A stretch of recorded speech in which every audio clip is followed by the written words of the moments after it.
3 days after the battle, the Indomitable arrived at the coordinates provided by Commander Vextai.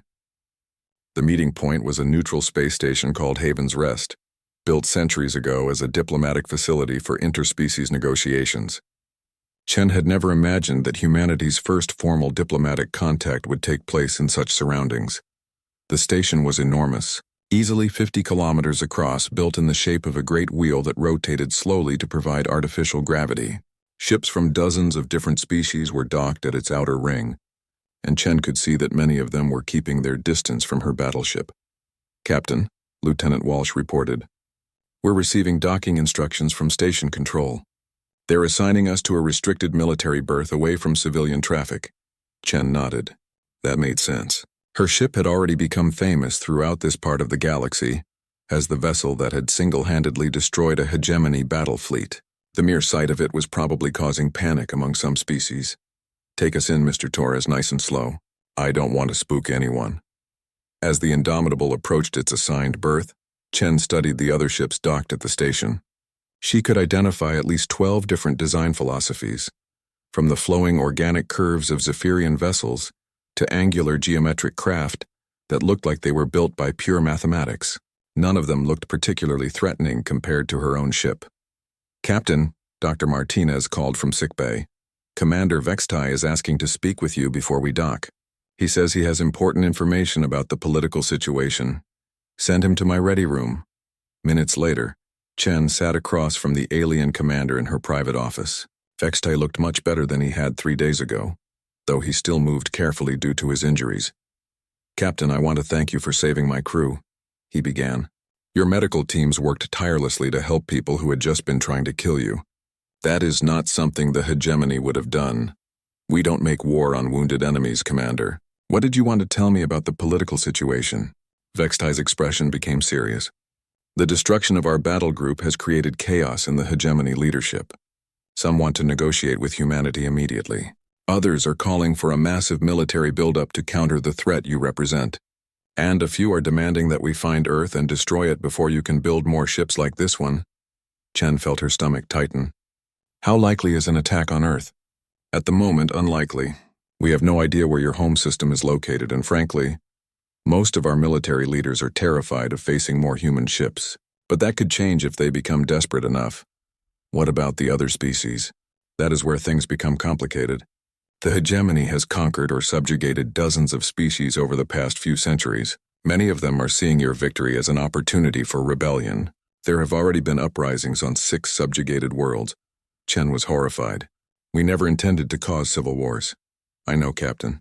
But your actions have shown these species that the hegemony is not invincible. They believe that if they can ally with humanity, they might be able to win their freedom."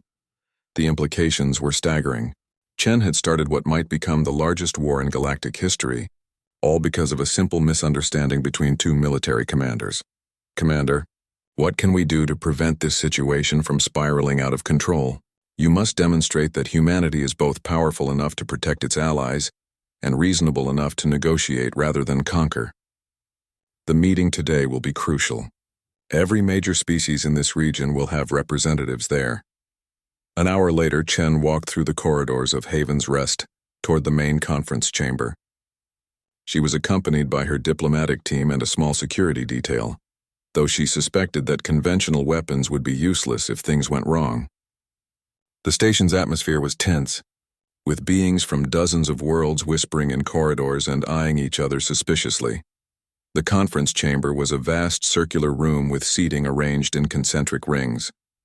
As Chen entered, she could see representatives from what looked like 40 or 50 different species. Some were humanoid, others looked like nothing she had ever imagined. All of them turned to stare as she took her assigned seat. The hegemony delegation sat directly across from her.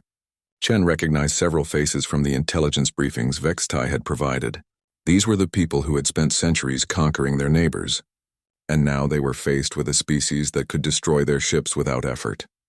A tall, elderly alien that Chen's briefings identified as Prime Minister, Kelthera of the Galactic Council, stood to address the assembly.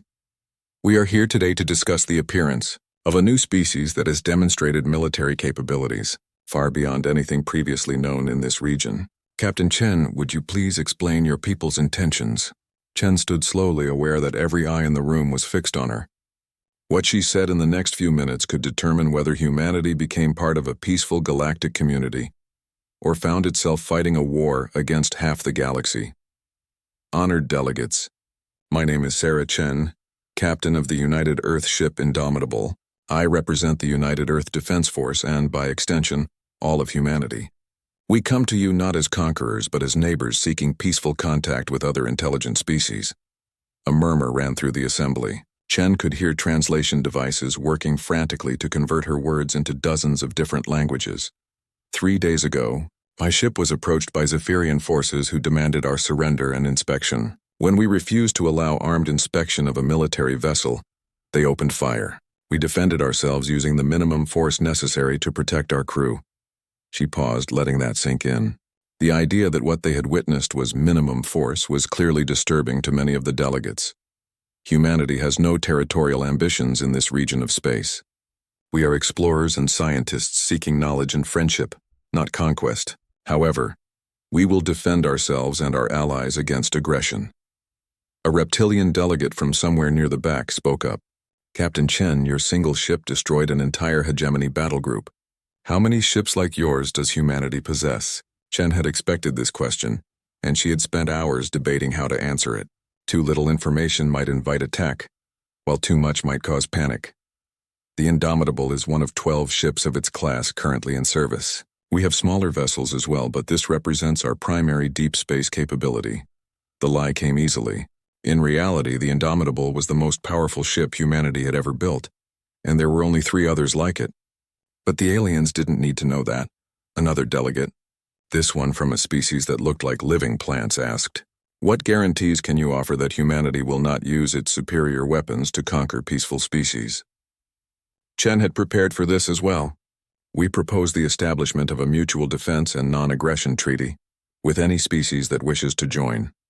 We will guarantee the territorial integrity of our treaty partners and come to their aid if they are attacked by hostile forces. The effect was immediate. Several delegates began talking excitedly among themselves. Chen could see that many of the species that had been conquered by the hegemony were very interested in this proposal. Prime Minister Kelthara called for order. Captain Chen, such a treaty would fundamentally alter the balance of power in this region. The hegemony has maintained stability here for centuries. Chen looked directly at the hegemony delegation. With respect, Prime Minister, that stability has been built on the conquest and subjugation of weaker species. Perhaps it's time for a different kind of stability, based on mutual cooperation rather than fear. The next 6 hours were the longest of Chen's life. Delegate after delegate asked questions about human intentions, capabilities, and culture. Some were clearly trying to determine if humanity could be trusted, while others seemed to be evaluating whether they could afford not to ally with the newcomers. Finally, as the session drew to a close, Prime Minister Kelthara stood for a final statement. This council will need time to consider the proposals made today. Captain Chen, your people have introduced a new factor into galactic politics that will require careful consideration. We hope that your actions in the coming months will demonstrate the peaceful intentions you have expressed today. As the delegates filed out, Chen felt exhausted but cautiously optimistic. She had managed to avoid starting an immediate war, and several species had already approached her about possible alliance negotiations. Commander Vextai approached her as she prepared to leave. "Captain, I believe you handled that as well as anyone could have. But be careful in the coming months. Not everyone in that room today wants peace. Some see humanity as a threat that must be eliminated before you become too powerful to stop." Chen nodded grimly. "Commander, what would you do in my position?" Vextai thought for a moment. "Build more ships, Captain. Build many more ships. Because despite what you said today about peaceful intentions, this galaxy has many species that only understand strength. Until they believe that attacking humanity would be suicide, you will never be truly safe." The stars looked peaceful from the bridge of Admiral Zethkar's flagship. The Corvani commander studied the holographic display showing the Sol system ahead. His reptilian features twisted into what passed for a smile among his species. Another weak civilization to add to the hegemony's collection. For 800 years, the Corvani had swept across the galaxy like a plague. Every species they encountered followed the same pattern. First came fear, then desperate resistance, and finally submission. The strong ruled the weak. This was the natural order that had served the Corvani well. Sethkar's second-in-command, Sub-Admiral Vrektal, approached with measured steps. The younger Corvani scales gleamed under the bridge lights as he offered a respectful bow. "Admiral, our intelligence division has completed their analysis of human transmissions," Vrektal reported. His voice carried the usual confidence of a species that had never known defeat. "And what do these humans offer us?" Sethkar asked, though he already knew the answer. They all offered the same thing in the end. "They appear to be a young species, Admiral, spread across 47 star systems, but their technology seems primitive compared to ours. Their ships are slow, their weapons basic. They spend most of their energy on trade and exploration rather than military strength." Sethkar nodded. It was always the same story. Young species focused on growth and discovery, until someone stronger came along to teach them about reality. "The Corvani would be excellent teachers. Their population?" he asked. "Approximately 12 billion across all their worlds, with 3 billion on their home planet alone. They call it Earth." "Impressive numbers for such a young species," Sethkar admitted. Large populations meant more workers for the hegemony's projects. "What of their military?" Vrektal consulted his datapad. "Minimal space forces, Admiral. Most of their ships appear to be converted civilian vessels. They seem to prefer defensive strategies over offensive capabilities. Our analysts believe they have never fought a real war." The Admiral's smile widened. "A peaceful species with no experience in galactic warfare. This would be even easier than usual." Perhaps he wouldn't need to destroy entire worlds to make his point. A simple demonstration should suffice. "Prepare the demonstration fleet," Sethkar ordered. 200 ships should be more than enough to convince them of their situation. "Shall I ready the standard surrender terms, Admiral?" "Of course. 60% resource tribute, behavioral modification programs for their leadership, and full integration into hegemony space. The usual terms for a species of their potential." Vrektal hesitated. "Admiral, there is one unusual aspect to their transmissions." "Speak." "They seem remarkably calm about the galaxy around them. Most young species show fear or excitement when they first discover other civilizations. Humans show neither. They simply acknowledge us." Sethkar dismissed the observation with a wave of his clawed hand. "Ignorant, Sub-Admiral. They don't understand what they're facing. We'll educate them." The Corvani fleet moved through hyperspace with practiced efficiency. 200 warships represented more firepower than most civilizations could muster for their entire defense. Against a species like humanity, it was overwhelming force designed to end resistance before it could begin. 3 days later, the fleet emerged at the edge of the Sol system. Sethkar expected to detect frantic communications as humans realized what was approaching their worlds. Instead, the system seemed remarkably quiet. "Admiral," the communications officer announced, "we're receiving a transmission from the third planet. It's addressed to any visiting vessels. Put it through." The main screen flickered to life, showing a human face. The creature looked surprisingly calm for someone facing the might of the Corvani hegemony. It had pale skin, dark hair, and small eyes that seemed to study everything they saw. "Greetings," the human said in accented galactic standard. "I am Director Sarah Chen of Earth's External Relations Council. We welcome you to our system and hope your visit is peaceful." Sethkar stepped forward, allowing his full height and presence to dominate the transmission. Most species recoiled when they first saw a Corvani warrior in full military dress. This human simply waited. "I am Admiral Sethkar of the Corvani hegemony," he began, his voice carrying the authority of 8 centuries of conquest. "Your species has been selected for integration into hegemony space. You will surrender all military assets, provide 60% of your annual production as tribute, and submit your leadership for behavioral modification. You have 72 hours to comply." The human's expression didn't change. She appeared to be taking notes. "Thank you for clarifying your position, Admiral," Director Chen replied. "We've reviewed your terms and must respectfully decline. We suggest you leave our space within 72 hours. The transmission ended. Silence filled the Corvani bridge. Vrektal's scales had paled to a sickly green color. The communications officer stared at his instruments as if they had malfunctioned. Junior officers exchanged confused glances. Sethkar felt his predatory instincts surge. No species had ever dismissed Corvani demands so casually. The human's response wasn't fear or defiance. It was simple rejection, as if refusing an unwanted dinner invitation.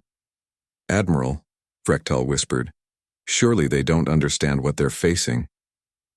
"Then we'll educate them," Zethkar snarled. "Order the fleet to combat formation. Target their orbital installations first, then move to planetary bombardment positions." "Sir, shouldn't we attempt another communication?" "Perhaps they've made their choice, Sub-Admiral. Now they'll learn why that choice was wrong." The Corvani fleet moved deeper into the Sol system. Their sensors detected the expected signs of a primitive civilization. Orbital stations around several planets, shipping lanes between worlds, and scattered defensive platforms that barely registered as threats. As they approached the fourth planet's orbital space, proximity alarms began sounding throughout the fleet. "Report," Zethkar demanded. "Admiral, we're detecting movement from what we thought were asteroids," the sensor officer announced, his voice tight with confusion. They're not asteroids, sir." The main display shifted to show dozens of objects that had been drifting silently in the asteroid belt. As the Corvani watched, these objects began moving with purpose, revealing themselves as ships. Large ships. Ships that had been waiting. "How many?" Zethkar asked, though he dreaded the answer. "Initial count shows 47 vessels, Admiral." "No, 63. Sir, they keep appearing. It's like they were hiding among the asteroids." Frektal stepped closer to the display. "Admiral, those aren't civilian vessels. Look at their weapon signatures." The sensors painted a clearer picture as the human ships continued to reveal themselves. These weren't the converted cargo haulers their intelligence had suggested. These were purpose-built warships, and they were moving to surround the Corvani fleet. Communications from the human vessels. "Admiral," the communications officer reported. On screen. Director Chen appeared again, but this time she wasn't alone. The background showed what was clearly a military command center, with uniformed humans working at combat stations. "Admiral Zethkar," she said, her voice still calm, but carrying a new edge. "You now have 60 hours to leave our space. This is your final warning." The transmission ended, leaving the Corvani staring at a tactical display that no longer looked like an easy conquest. The humans had ships where there should be none, weapons where sensors detected nothing, and a confidence that suggested they knew something the Corvani didn't. For the first time in 800 years of conquest, Admiral Zethkar wondered if his species had made a mistake. Admiral Zethkar paced the bridge of his flagship, his claws clicking against the metal deck. The human ships had been watching his fleet for 6 hours now, maintaining a respectful distance but never losing visual contact. It was unsettling behavior from a species that should be cowering in terror. "Sub-Admiral," he called to Frektal, "what's our intelligence assessment of these new ships?" Frektal consulted his datapad, his scales still showing traces of nervous pale green. "Our analysts are confused, Admiral. These vessels don't match any known human designs from our previous observations. They appear to be significantly more advanced than what we expected." "Significantly more advanced how?" "Their power signatures suggest energy outputs comparable to our own cruisers, sir." "And their positioning? It's textbook fleet engagement doctrine, not the behavior we'd expect from a peaceful species." Zethkar stopped pacing. In 8 centuries of conquest, the Corvani had developed an excellent understanding of military capability. Species either had it or they didn't. There was rarely any middle ground. Perhaps they acquired technology from another species, he mused. Bought protection from someone else in the galaxy. "That was our initial thought, Admiral, but there's a problem with that theory." "Explain."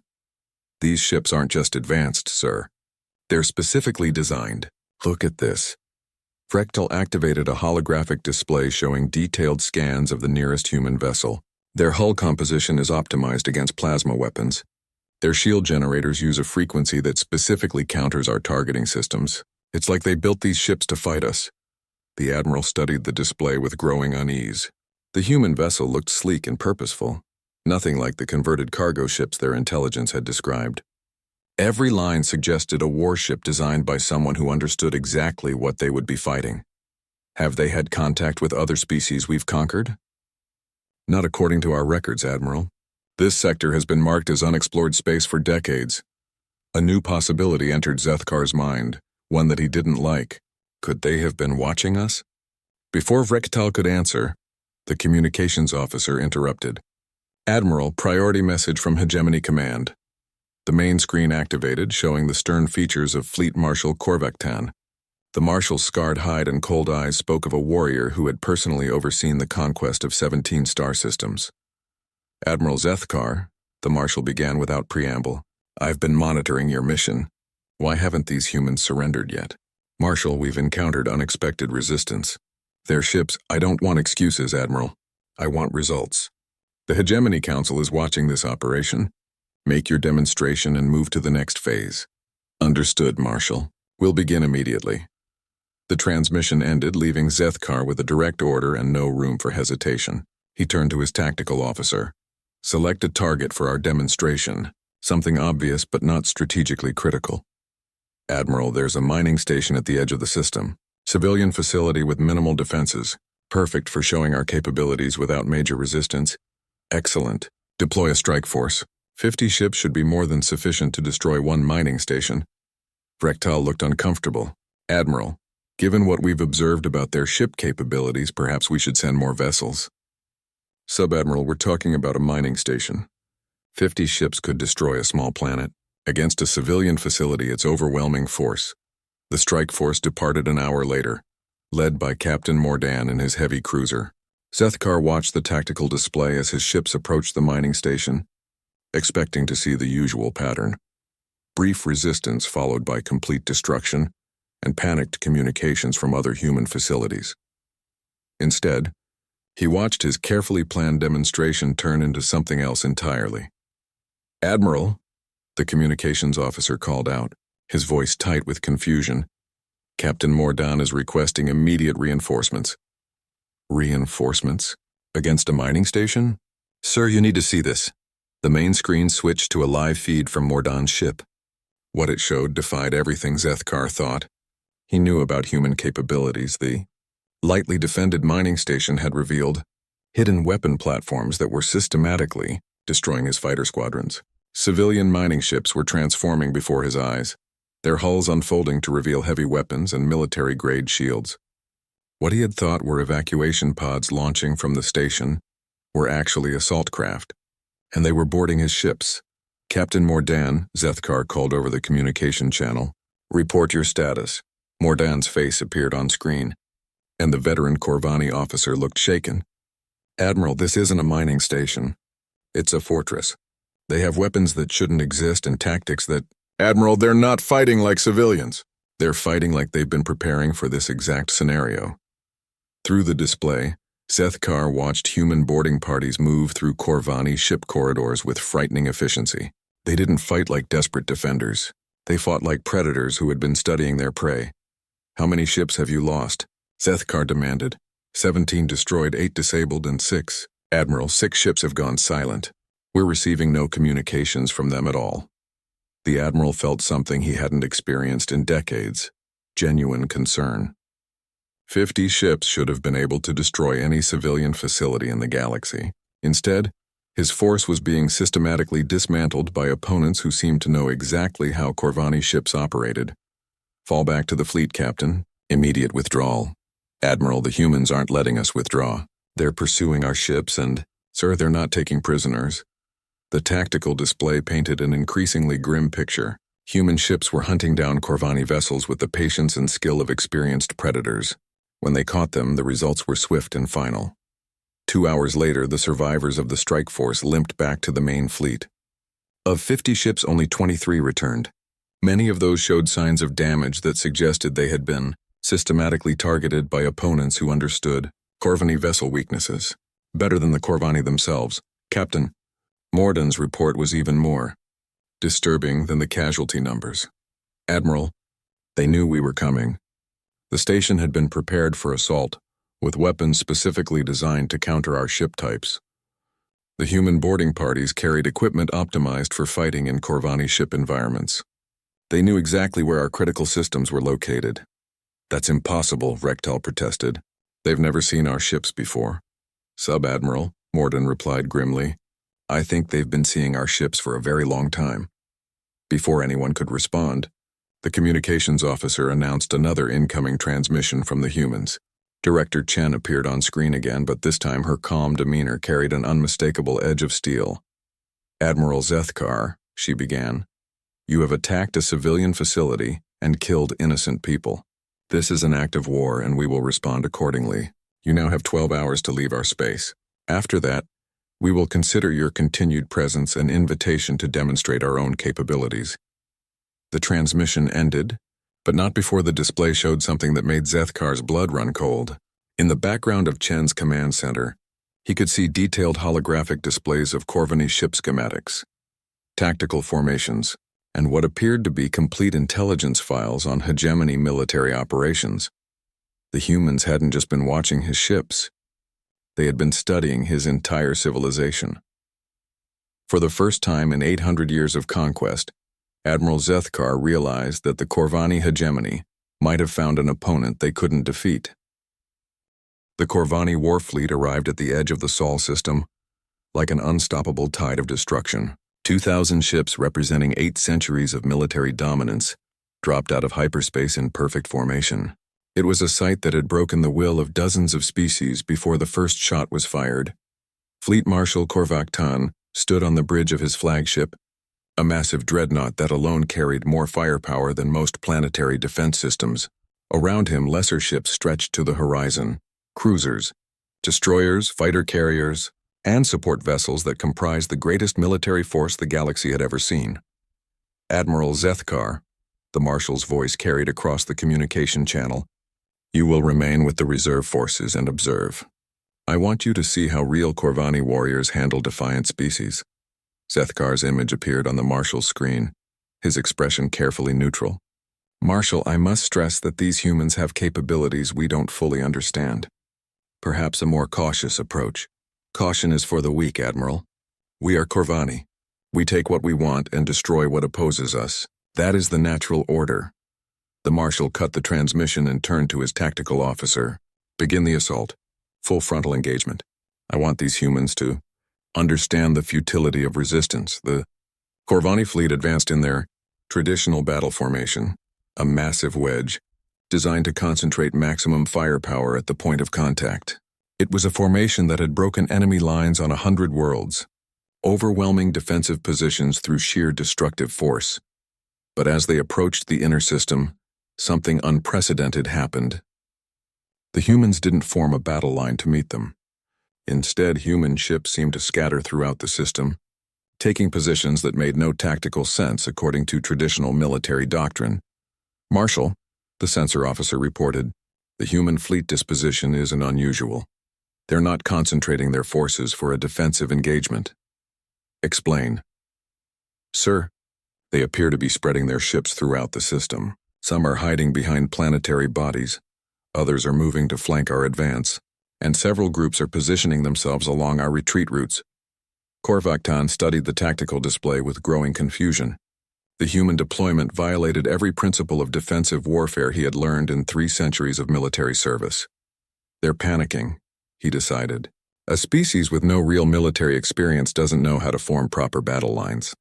We'll destroy them piecemeal." The first exchange of fire came when the Corvani vanguard encountered a small group of human ships near Jupiter's orbit. What should have been a brief skirmish turned into something else entirely. The human ships moved in patterns that seemed impossible. They accelerated and turned with forces that should have killed their crews, pulling maneuvers that no biological entity should have been able to survive. Their weapons fired in coordinated patterns that suggested a level of tactical communication no species had ever achieved. "Marshal," the communications officer called out, his voice tight with confusion. "Vanguard Commander Trelkar is requesting immediate support." "Support? Against a handful of human ships?" "Sir, you need to see this." The main display switched to a live feed from the Vanguard. What it showed defied everything Korvakhtan thought he knew about space combat. The human ships weren't just fighting, they were performing. Every movement was calculated, every attack precisely timed, every defensive maneuver perfectly executed. They used the gravitational fields of planets as weapons, turning stellar radiation into directed energy attacks, and employed tactics that seemed to turn the laws of physics into military assets. Most disturbing of all, they were winning. "How many ships has Trelkar lost?" the Marshal demanded. 17 destroyed, 11 disabled, came the response. Sir, the humans are using our own weapons against us. They're capturing our ships and turning them into kinetic projectiles. Through the display, Korvakton watched human boarding parties seize control of damaged Corvani vessels with frightening efficiency. Instead of claiming them as prizes, they aimed these captured ships at other Corvani forces and used them as guided missiles. All forces, advance to contact, the Marshal ordered. Overwhelm them with numbers. But the humans had apparently anticipated this response. As the main Corvani fleet pushed deeper into the system, the scattered human forces began to converge, not to form a battle line, but to execute what could only be described as a perfectly choreographed dance of destruction. Human ships emerged from behind asteroids with timing that suggested they had been waiting for specific Corvani vessels to reach predetermined positions. The defensive platforms that had remained hidden throughout the system activated in sequence, creating overlapping fields of fire that turned space itself into a weapon. Marshal, the tactical officer reported, his voice shaking. We're taking massive casualties. The humans aren't fighting like any species we've encountered before. Explain. Sir, they're not trying to defeat us in battle. They're trying to destroy us completely. Every attack is designed for maximum lethality. They're not taking prisoners. They're not attempting to capture our ships, and they're not showing any mercy to disabled vessels. Korvakton studied the tactical display with growing horror. The human battle plan was unlike anything in Corvani military doctrine. Instead of seeking to defeat the enemy force, they seemed determined to annihilate it entirely. They fight like machines, he whispered. No, Marshal, came a voice from behind him. Admiral Zethkar had arrived on the bridge, his expression grim. They fight like predators who have been studying their prey. Admiral, explain yourself. Zethkar gestured to the tactical display. Look at their attack patterns, Marshal. Every strike targets our ship's specific weak points. Their weapons are optimized against our hull materials. Their tactics exploit behavioral patterns in Corvani commanders that they couldn't possibly know unless what? Unless they've been watching us fight for years, learning how we react in different situations, studying our doctrine until they could predict our every move. As if to prove his point, the human fleet executed a maneuver that surrounded 3 Corvani battle groups simultaneously. The timing was so perfect that it could only have been planned by someone who knew exactly how Corvani commanders would respond to specific threats. Marshal, the communications officer announced, we're receiving a transmission from the human command. Director Chen appeared on screen, but she was no longer in a command center. She stood in what appeared to be the bridge of a human warship, surrounded by officers who moved with the precision of a species that had been preparing for war their entire lives. Marshal Korvakton, she began, her voice carrying the authority of someone who held all the advantages. You are currently losing this battle at a rate that will result in the complete destruction of your fleet within 8 hours. The Marshal's scales flushed with anger. Human, you face the combined might of the Corvani hegemony. Your victory is impossible. Chen's expression didn't change. Marshal, we've been studying your military doctrine for 18 years. We know how Corvani commanders think, how they react under pressure, and how they can be defeated. This battle was over before it began. The display behind Chen showed a real-time tactical analysis of the engagement. It painted a picture that made Korvakton's blood run cold. The humans were winning not through superior numbers or technology, but through superior preparation and tactical planning. You have one opportunity to prevent the complete annihilation of your forces, Chen continued. Order your fleet to retreat immediately. Any ships that remain in our space after the next hour will be destroyed without further warning. The transmission ended, leaving the Corvani leadership staring at a tactical situation that had become hopeless with terrifying speed. Marshal, Zethkar said quietly, perhaps we should consider— Never, Korvakton roared. The Corvani do not retreat. All ships continue the assault. But even as he gave the order, the Marshal could see the truth written in the tactical display. The humans hadn't just prepared for this battle, they had engineered it. Every Corvani move had been anticipated, every strategy countered, every strength turned into a weakness. The Corvani warfleet, the terror of the galaxy for 8 centuries, was being systematically destroyed by a species that fought with the patience and precision of master strategists who had spent decades preparing for this exact moment. 6 months after the Battle of Sol, Admiral Zethkar sat in a sterile white room aboard a human vessel, staring at his reflection in the polished metal table. He was one of the few high-ranking Corvani officers to survive the complete destruction of the war fleet. Of the 2,000 ships that had entered human space, fewer than 30 had escaped to carry word back to the hegemony. The door opened with a soft hiss, and Director Chen entered. She looked exactly as she had during their first communication. Calm, professional, and completely in control. She carried a datapad and took the seat across from him with the casual confidence of someone who held all the advantages. "Admiral," she said, settling into her chair, "I hope you've been treated well." Zethkar studied her face, looking for some sign of the typical conqueror's arrogance. He found none. The human seemed genuinely concerned for his welfare, which was somehow more unsettling than outright hostility would have been.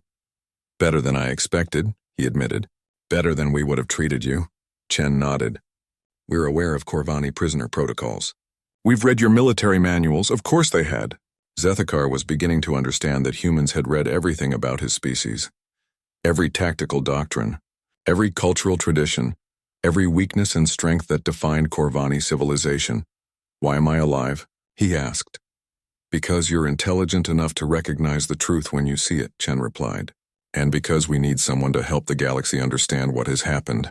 She activated her datapad, and a holographic display appeared above the table. It showed a map of the galaxy with areas marked in different colors: red for Corvani territory, blue for human space, and an expanding zone of green that seemed to be spreading through what had once been hegemony worlds. 6 months ago, your species controlled nearly 300 star systems, Chen began. Today that number is 47 and falling. Zethkar stared at the display in disbelief. "Impossible. The hegemony has garrison fleets, planetary defenses, millions of loyal troops." "Had," Chen corrected, past tense. "Admiral, your entire military doctrine was based on one fundamental assumption that you would always face enemies who were either technologically inferior or unprepared for your methods of warfare." The display zoomed in on specific systems, showing human fleets moving through former Corvani space with methodical precision. But these weren't conquest operations, they were liberation campaigns. "We didn't invade Corvani space to conquer it," Chen explained. "We came to free the species you had enslaved. Turns out most of them were quite eager to help us once they understood we offered genuine liberation, instead of simply changing masters." Zethkar watched the tactical displays with growing horror. Every Corvani stronghold, every defensive position, every strategic asset was being systematically neutralized by forces that seemed to know exactly where to strike for maximum effect. "How?" he whispered. "The same way we prepared for your attack on Earth," Chen replied. "Years of careful intelligence gathering, detailed analysis of your military capabilities, and extensive planning for every possible scenario." The display shifted to show something that made Zethkar's scales turn pale. Human ships operating alongside vessels from dozens of different species, all working together with an efficiency that suggested long-term cooperation. "You see, Admiral, while your species was conquering and enslaving, we were building relationships. Every species you've subjugated over the past 8 centuries has been contacted by human agents. We've been providing them with technology, training, and hope for eventual freedom." Chen gestured to the display, which now showed communication intercepts from across the galaxy. When word spread that someone had finally defeated a Corvani fleet, these species were ready to act. They knew where your garrison forces were weakest, which systems were most vulnerable, and how to coordinate their uprisings for maximum effectiveness. "You've been planning this for years," Zethkar realized. "Decades," Chen corrected. "Admiral, humanity learned of the Corvani hegemony 37 years ago when one of our deep space exploration vessels encountered refugees from your conquest of the Veltar system. We spent the next 18 years studying your species, building alliances with your enemies, and preparing for the day you would inevitably threaten us." The holographic display showed the scope of human preparation: secret bases hidden throughout the galaxy, weapons caches distributed to resistance movements, and communication networks that connected every species that had suffered under Corvani rule. "We never wanted to fight you," Chen continued. Our preference would have been to remain unnoticed until we were strong enough to liberate your subjects without direct confrontation. But when you decided to make us your next target, you forced our hand. Zethkar studied the woman across from him, finally beginning to understand the true scope of what his species had faced. You turned our strength against us. We turned your arrogance against you, Chen replied. The Corvani believe that strength comes from the ability to dominate others. Humans understand that true strength comes from the ability to protect others. When you threatened us, you didn't just face our military, you faced the combined hatred of every species you had ever conquered. The display zoomed out to show the current state of the galaxy. The red zones representing Corvani control were shrinking rapidly, being replaced by green areas that represented liberated worlds. But these weren't human conquests. They were independent systems, free to govern themselves under the protection of a growing alliance. What happens to the surviving Corvani? Zethkar asked. That depends on you, Chen replied.